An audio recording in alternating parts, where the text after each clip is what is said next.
It's hard to deal with Tombstone, and the most important thing, his ultimate got reworked, so it's back to damage amp on his right click. Once he presses ultimate, punches a man, bang, damage amp. It's actually insane.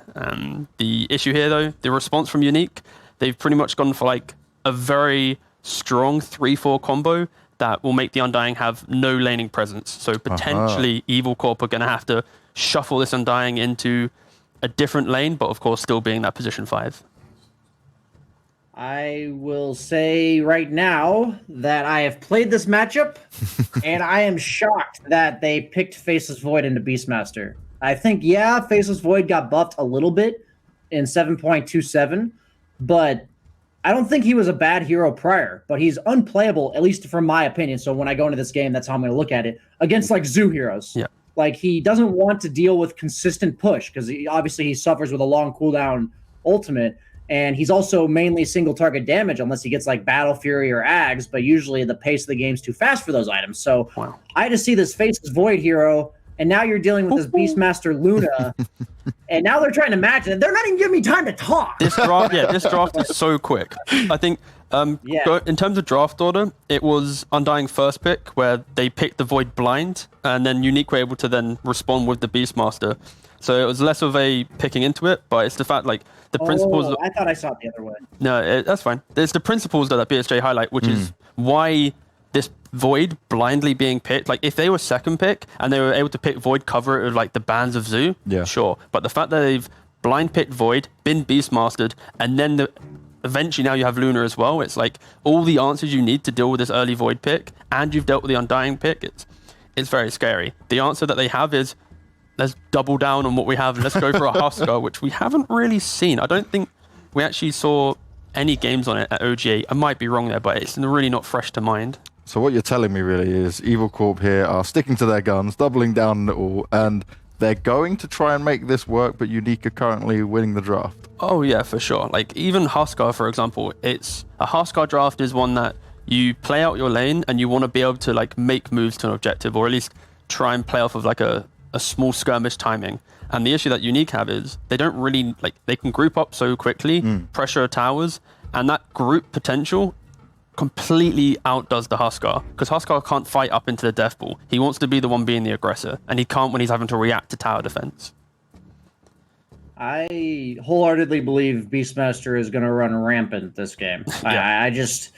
This hero last patch was incredibly obnoxious. Really, the only thing they nerfed about him was the items he buys, but the idea of, like, you have to get to the Beastmaster, because as long as the hero's allowed to just sit in the back, the summons do so much damage, and you're just dying to them. Like, and they slow you, too. The boards are, like, a 40% slow max level, so heroes like Huskar, yeah, he has, like, the AoE disarm, but they don't have any AoE. Like, none of their skills actually clear these summons. So I hope their last hero is something like an Underlord, something of that nature that's just meant to tank or clear these summons. Because as of now, I don't really see how they deal with it. The split push aspect there, too, because their only stun as of now is Chronosphere, and that's 140-second cooldown.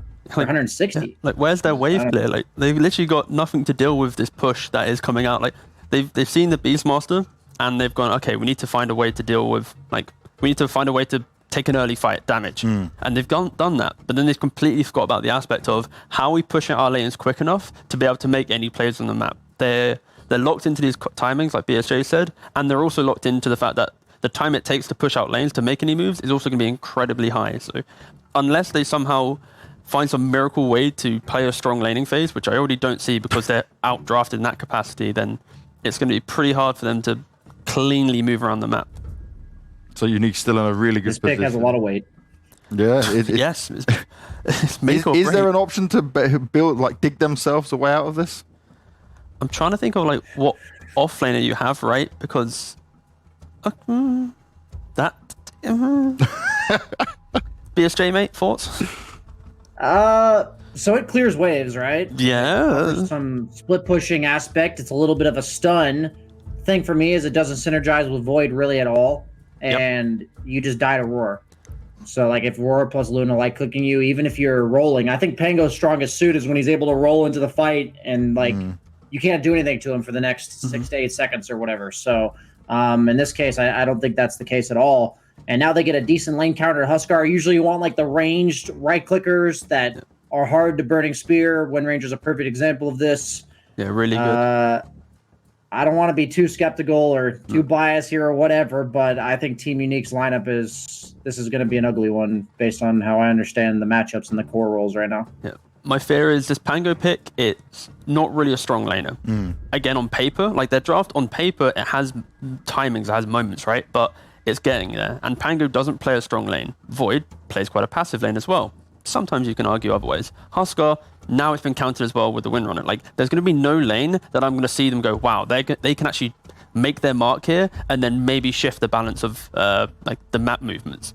So when they're playing static in all three lanes, potentially losing them, that's when you set up for, you know, a hard game. And then Unique, they have that push potential. Beastmaster, Luna, they've got the annoying spells to deal with the Pango already with the Bane Grip, the Beastmaster Roar. So even if they do have a good start to the game, their early kind of team fight is fully mitigated from level 6 on these heroes. So yeah, I think Unique, they've got the better draft, and yeah, it's going to be really rough. But if Evil Corp can win this game, then you've got to give them a lot of credit because it's so scary from draft alone right now.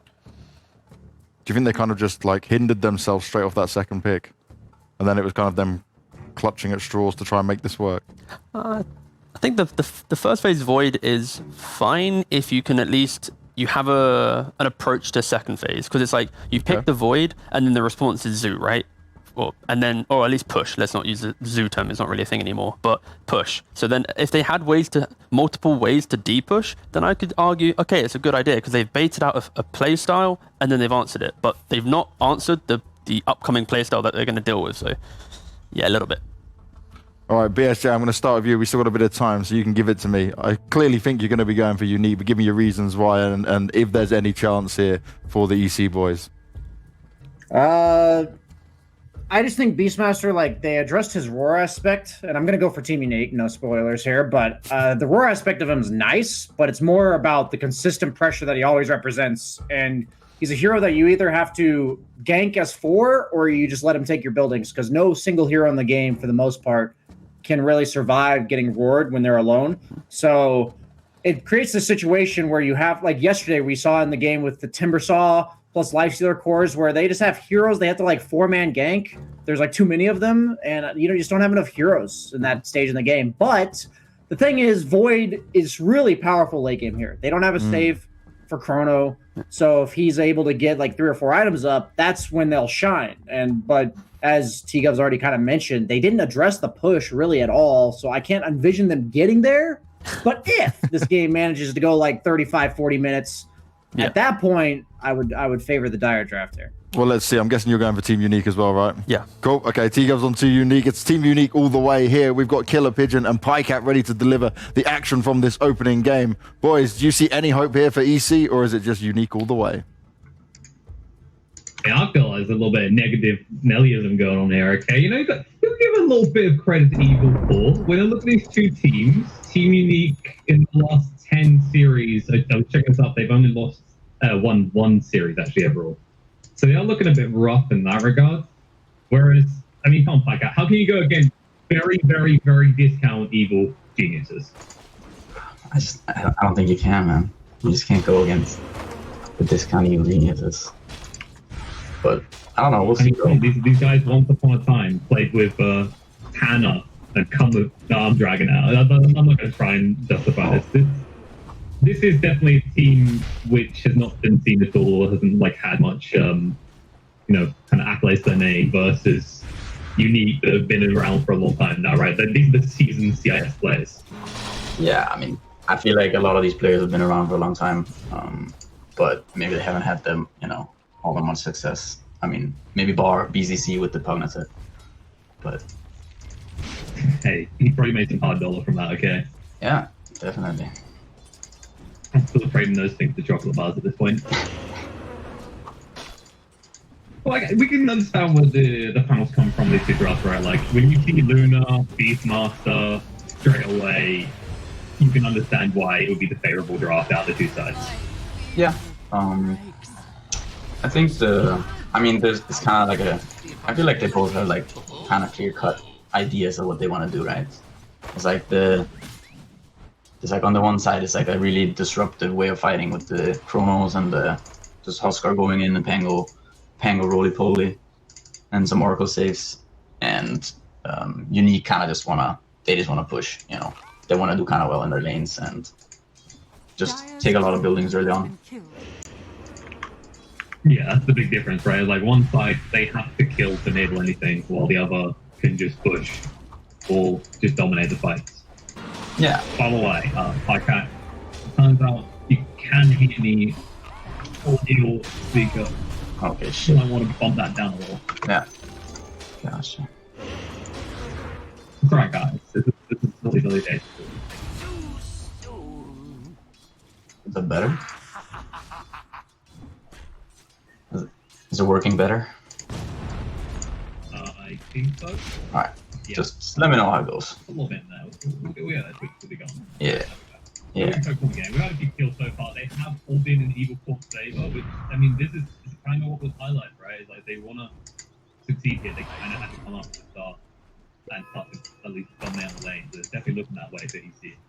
Yeah, I mean, it's kind of surprising. I think, like normally you wouldn't think that like a Pango and Undying lane would do that well against Bane Luna, but you know, you got the Orb of the Venom, and Luna's attack range is pretty garbage. So, yeah, maybe some slight misplays. Who knows? Maybe some lucky shots. Oh, okay. I may have messed up and had myself mute the whole time. We're not going to talk about that, though. We're not going to talk about that. Alright. It's okay. See, the tech issues were coming from me all along. All right, apologies for that, folks. You can actually hear me clearly now. We big brain. We actually got a little bit of a deny in the bot lane. So far, all in all, as we were highlighting, like Unique, there is an argument that they just have to hit creeps. They can afford to hemorrhage a death or two here and there, and it doesn't really matter, which is what is happening constantly across the map right now. Is there a concern that EC can like close the map out quick enough that Unique can't just be like, okay, we're still getting good CS? Yeah, I mean, the thing is, it's like, I don't know if this mid lane is supposed to go this way. I don't have that much experience with this lane, but I feel like when they're supposed to do kind of well, like maybe once you get the javelin, it kind of changes a little bit. Huskar might not be able to stand there, but I feel like if like the thing about EQ's draft is that they don't really need that much to kind of come online. Like the heroes are like they have Tombstone, and once Pango gets 6, it's gonna be really easy for them to fight, just like around Chrono and stuff. Whereas Unique, they kind of rely a bit more on items. So I think if they do, like, I mean, it's not crazy good in the lanes yet. I mean, they have some kills, but you see it's less than a 1k advantage in terms of gold. So yeah, it's not really balling out. And I guess the other, I was gonna say the other side to it maybe is like usually when we talk about Void, there's like big combos to go with the Chrono, right? Is that maybe a weakness for EC? Is that the Chrono is its own standalone thing? No, I don't really think so. I mean, I think they have like, I feel like the idea behind the draft sort of is like there's this Huskar with Oracle, right? And then Void and Pango, they're kind of like, initially they're kind of just disruptive. Like eventually Void will get items. You know, if the game drags on, he's gonna be, you know, he's gonna be that hero that can do a lot of stuff on his own later on. But initially, I feel like they kind of just like they can fight. You know, like they don't necessarily need the Chrono all the time. They can fight around Pango and the fact that, you know, Oracle Huskar is a strong combination, and the Undying is gonna have a lot of levels. So I think they should be okay, like fighting early on. I don't think they have to rely too much on this Chrono. Okay. And I guess the other thing is, like, if they do catch in that Chrono, it's more or less an assured kill, right? Like, you've got one sort of pseudo-save, which is the Bane. There's no other, like, hard save where you usually see things like Wyverns or Oracles like Evil Corp has. Yeah, I mean, I think the sleep, it can definitely be okay. I mean, it kind of depends on the angles of the Chrono, right? You know, he can't always get in there. And I feel like it's going to be a little bit messy for, like, I think it's pretty hard to blade Bane in this game. You know, there's so much stuff. There's so much, you know, there's like some Tombstone, some Angry Huskar, some Void, some Pango just rolling around. So it's not an easy Bane game, but you might be able to save a hero or two. No, it's just a case of how many heroes you have to save in these fights, right? Like, all terms and purposes, when you think about like Unique's draft, the way it functions, as long as Luna is able to fight, you still feel confident. Because everything about the rest of the lineup is how do I set up kills for Plantamus? Yeah, I feel like, I mean, what's really, you know, going well for Unique right now is this bottom lane, I would say. I mean, it's really tough, I think, playing Void Oracle into this. You know, there's so much, it's so easy for these Unique heroes to just clear the creeps and kind of just keep pushing, and that's why you see them doing so well. And, you know, Lina is just a strong hero. Like, it's really annoying for any core pretty much to play against this hero. And with that, I think this beast, I mean, he's looking to have a really early Necrobook, and I think they should be able to take some pretty early towers with this. So I think, you know, right now I'd say both teams are kind of, you know, like just having some standard normal progress. And yeah. Do you think that's the lane that if you're Evil Corp, you want to rotate to, like the Pango when you get 6, maybe just instantly goes towards bot? Because that's predictably going to be where the push is going to come from, around the back of this Beastmaster, and Pango's your only wave clear. Yeah, I mean, what most likely, I mean, this bottom tower looks like it's going to go down pretty soon. We'll see if there's a deny or not. But yeah, I mean, it's not impossible for Pango to rotate to bottom. It kind of depends on when the beast pops his book, I feel like. I feel like they don't really want to give up too much damage on this tier 2. Yeah, we see how the Brit Health go down. Yep, jumps around to BZZ, and Illusion, he makes the best of a bad situation. Makes some lemonade as he takes out the tier 1. Oh no, Oracle. Alright, Jerry, you got the deny? The deny matters a lot, I think. Like, when you make the rotation, and if Lina manages to just hit the tower anyway and get it, then it's questionable whether or not it's worth it, but with the deny, that's definitely worth it. Of course, there was a rotation towards the top lane that netted 2 kills for the side of Unique as they got rid of both the Pangolier and Undying. So both mids having similar ideas on different sides of the map. Yeah, I think, I mean, it's kind of favored still, I would say, for Evil Corp. Because, I mean, they get the deny on the tower, and it kind of like, this beast, he really wants to get these towers. He does have his Necrobook now, so once he gets 6, this Void, he kind of just has to leave this lane. Like, there's no way Void can just sit here and, I mean, if he gets ward, he's pretty much dead. Like, he doesn't see the Lina, he has no vision, he has this one ward down here. It's gonna expire in a minute, but he's gonna kind of have to get out of this lane. Probably rotate, maybe potentially mid. They could kind of collapse on this. They're already doing it right now, but... Very into 19 teens. Snorpy a little bit off the mark there. They will go pretty deep. The shackle shot does come out. 19 teens still slowed down for the moment, but Belaja may have gone a little bit too deep. Light Strike Array comes out, and the Huskar gets instantly punished. They might find more. There's a setup for a Light Strike Array if they want to go for it. Snorpy will try and move away, and they just about miss him with the stun. So only be, oh, maybe more than one casualty. Snorpy gets caught. Nice shackle shot by 19 Teen, gets the kill, and they even rotate Flemmeister here. This Void doesn't really have any kind of purpose here other than maybe hit 1 or 2 creeps.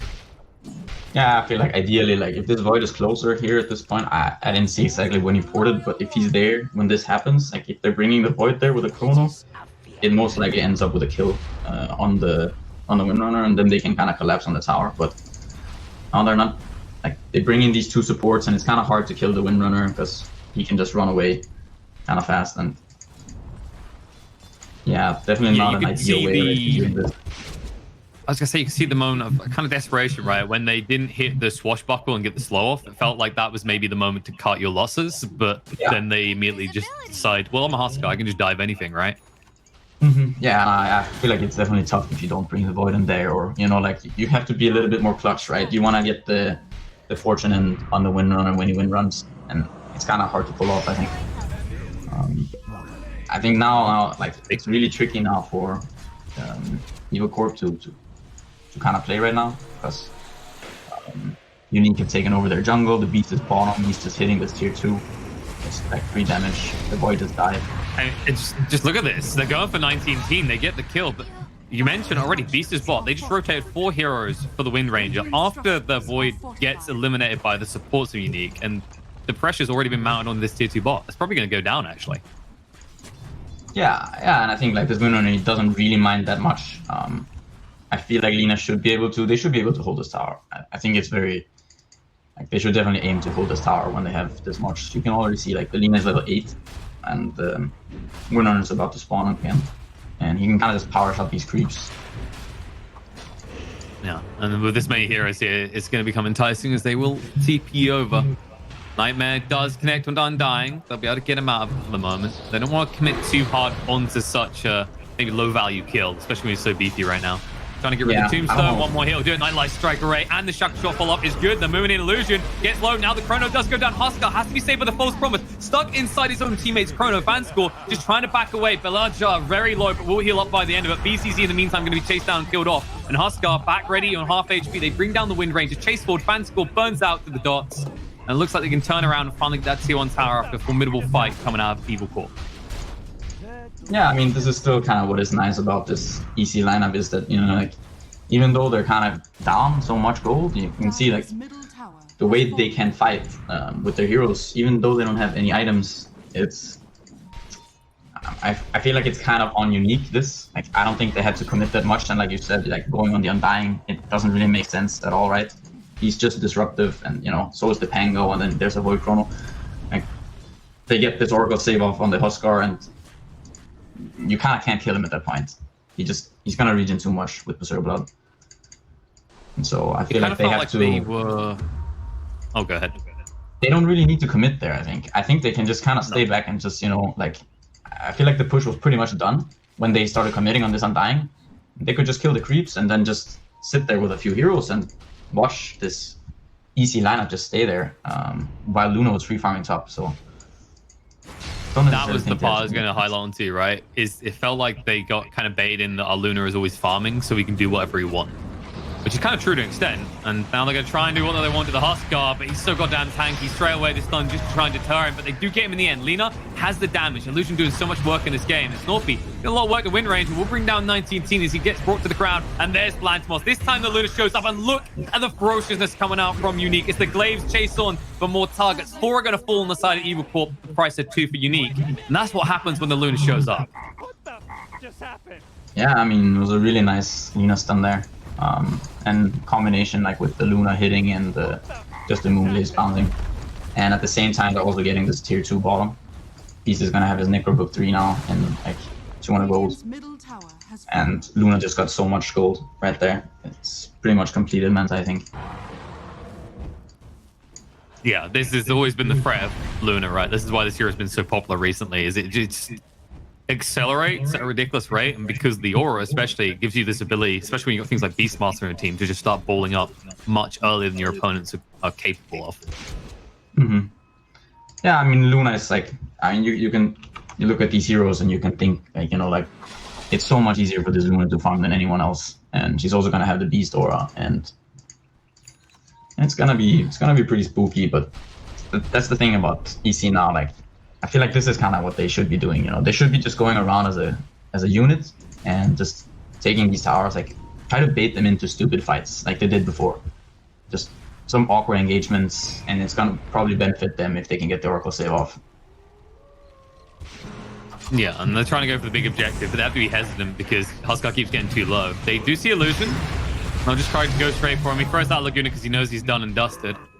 Yeah, the thing though is that like you see this Beast now, he's gonna have this Book 3 flying in, and I mean like if Pango's not careful right now, he could just get roared and die, and then this bottom tier 3 could take a lot of damage here. Yeah, the Luna's arrived. I think they're willing to take the trade, right? Like you can't interrupt the Roche now, but you might be able to get a tier 3 tower and easily get a kill onto the Sangaleer. Let's try and make their way back. Yeah, I was about to say, Undying needs to cancel that TP this time. Yeah, I'm fine. That would have been an insta-death. Yeah, I don't know about this. I think it's kind of tough for Evil Corp at this point because unless Unique choose to fight them, I feel like it's very difficult for them to actually take fights because it's so easy for Unique to at this point just push lanes. If they have Power Shot, they have Luna, they have Beast, and they have Lina. And they can just clear waves. And there's no real reason, like now they have Aegis, but they don't have the best catch. They have a Chrono, you know, but if they waste it on one hero, then it's gonna be really hard for them after that. So it's that big nuclear deterrent, right? It's like this thing that waving in the face of Team Unique. Like if you fight us, we'll Chrono you. But the moment you use it, it's like, okay, now you're just gonna get ran over. Mm-hmm. That's always the worry. Yeah, and not even necessarily ran over, it's just they can just dodge fight, right? There's like they don't have much catch at all on Evo Court. They need their early game to go slightly better so that they can get some items that allow them to catch, or that Unique are just less farm, so they can't push waves as fast. It's true. I guess the other side to it as well is like when the chrono is there, Unique struggle to initiate on the Oracle first, right? Because there is that chrono threat. But as soon as that's down, like suddenly this Huskar Oracle combination is threatened because the Oracle is so much more vulnerable. Yeah, and they also have the Beast, like the vision from the Beastmaster, and which kind of makes it really spooky for both the Oracle and the Void to play at this point. It's really hard. You know, there's some Hawk scouting you, and there's some Beast with Necrobook, and he can. I mean, at this point, he can solo kill almost anyone, maybe except for the Huskar. So it's hard for them to just show on lanes. They need to stay grouped up. And, you know, this is exactly what we're seeing. They might get killed on a ban score, sure, but he doesn't care. Because when you look at the rest of the map, like, if there was a heat signature for the last few minutes, like, there's constant Evil Corp blobs in one location. And then there's just Unique completely scattered across the map. Yeah, you see Beast, he's just sitting bottom, he has Hawk, he has Necrobook, he can kind of be ward and vision that's there. There's a ward that's about to die in 1 minute on the Mount Everest. And then you have the Lina just top, and Luna's just farming jungle, and Winron is also kind of just farming jungle or going wherever she needs to be. I think they need to have they kind of need to have the Huskar, I think, push out one lane, he kind of just has to push it out because it's not that easy to go for him at this point. Like he has Halberd, he has Aegis, and he kind of just needs to shove these lanes like really hard and just not be so afraid of dying or just getting gone on because they're not gonna kill him that fast. So he needs to be able to push out these lanes and potentially have Pango pushing out some lanes too, and then they smoke with some other heroes, and maybe they can get a kill on the Beast, and that way they can get the bottom lane pushed out. I think like the Lina. Oh, I was just gonna say it's the tough part of them trying to push out as well, right? Because we have to remember this is a Pango support. Like this isn't your I'm gonna build a Maelstrom or a Vlad's and I'll quickly just get the waves done and dusted. Like yeah, no, that's kind of the issue, and he also has this one point in shield crash, so he can't really clear waves that fast. That kind of makes me wonder, like, is the Undying experiment feeling like it's working so far? I mean, he's got a mech, it's nice, it's not the easiest kill. He's kind of been successfully frontlining so far, more so than we usually see Undying succeed with in recent patches. But it hasn't amounted to much outside of that really good engagement around the tier 1 mid. Yeah, I mean, I feel like the Undying, it's kind of fine. It's just, I feel like this Void, he's not really doing anything this game, you know? He made this one chrono, which was pretty good, where they want to fight, but it's so hard for him to play because he can't show up on lanes alone. Like, they don't have any way, none of the heroes actually push lanes at all. Like, unless the Void has a Maelstrom or the Huskar has a Maelstrom or something. Alright, Pango gone. Fanscore, I don't know why he decided he wanted to go for a nap himself. He's going to be chased onto the route, he's going to connect, and he'll try and stay in biz, but they'll throw an out sentry and kill him off. 1-for-1 trade, and look who's just farming at the same time top. Everyone from the side of EC comes for that. They force a bunch of ports, and the Luna he's just shoving lanes, and they kind of just fall back. They lose a Bane, they trade for a Pango, there's a bunch of ports, and this is also like the Aegis timer, right? They're doing this while having Aegis, and now they're just like this, hitting neutrals like this. I think you can't really do that at this point. I think they need to be way more focused on actually getting lanes out. Like none of the heroes should really be allowed to jungle that much. I feel like they need to run around and run at the enemy and just like push waves and run at enemies. I feel like if they're hitting neutrals, then something is wrong. Yeah, in fairness, like this is kind of a common thing we see with the first Aegis, right? Maybe you get a tower, possibly 2 out of it, but it's not too much more. The most critical moment is going to be the next Aegis, especially when you've got a Huskar focus lineup, which even with a Void in there, it feels like, everything, all the chips are in Huskar's kind of hands at this point with this lineup. Yeah, I mean, potentially, right? Like, there's always this chance of taking this really good fight with the Huskar, you're just not dying, but I mean, with the way the goal is going, kind of, it's like they're just getting split, right? They don't really have a good answer to this. The Beast is bottom with his book. There's a few heroes top. Yeah, they might get this tier 2 mid, but it's like they're not gaining momentum. They're not really gaining gold. They need to. They might end up losing heroes in this deck. Like, look at Fanscore. He's setting up for a perfect opportunity here. They're TPing away, so he'll stop one of them. And it looks like they'll be able to fish for at least one kill. And they decide to take the easy one. Fiend's Grip goes out and undying. And Storpy, just trying to save the life of his core, won't be able to do so. And all the while that happened, by the way, in the bot lane, that was a solo kill for the Beastmasters. BCZ's hitting onto the high ground. Yeah, I mean, Vansko's just being an asshole, right? He's just running around with his Shadow Amulet, just lurking in some positions, and then he just, you know, he just has to sleep a guy, you know, and then mission accomplished, right? And they're gonna get, they're gonna get a few back bottom, some buybacks. He's just kind of sitting there trying to say, Chappie, this is how it's done, all right? This is how you do things. Because he could just, this is the way make a Shadow Cape right now. Yeah. I mean, it was impressive as well, because you kind of like see how that whole thing was breaking down, right? The tier 2 is being pushed on mid, and Vansko was just sitting there the whole while. He understood that they were going to try and TP back. It's just a matter of what's the high value target you can find. Yeah, I mean, he just had to sleep a guy, right? Like he sleeps this Undying, and then like I feel like at that point I think you just leave the Undying, you know, like fuck it, he's gone, you know, like yeah, just get out. Like maybe you know, hunt for the Fiend's Grip on the better kill or something. Well, it's kind of worrying though, actually, now that you look at Evil Corp, right? Because the whole base is exposed at this stage. Roche is going to be up in a minute 20. I feel like if you let Unique take the next Roshan uncontested, the game is kind of closed at that point.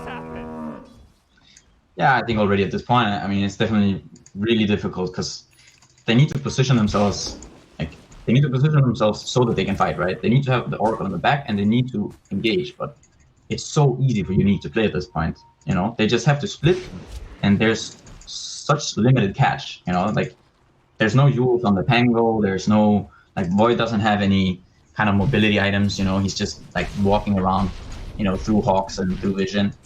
And so they kind of just need to play this. You know, like go back out. What are you eating?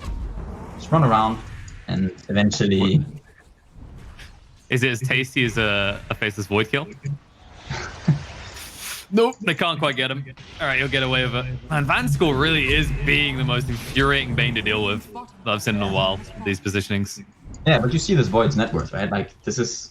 What is he supposed to do, you know? He at this point, he's below the Undying, you know? Like, he's some 6k net worth Void. There's this 14k Luna. Undying. He's going to survive. They did use the false promise onto him, though, so Valaja might want to be careful about going in, because the Prime Roll comes out. He instantly gets punished midway through the animation. No chance to pounce on top of a target. 2 dead. No false promise to work with. All right, you said he was doing nothing, and they agree. They don't see the Faceless Voice Chrono saving them from the rest of this game. They GG out. Unique, absolute storm, take game 1 over Evil Corp. Yeah, I mean, I feel like Unique kind of just...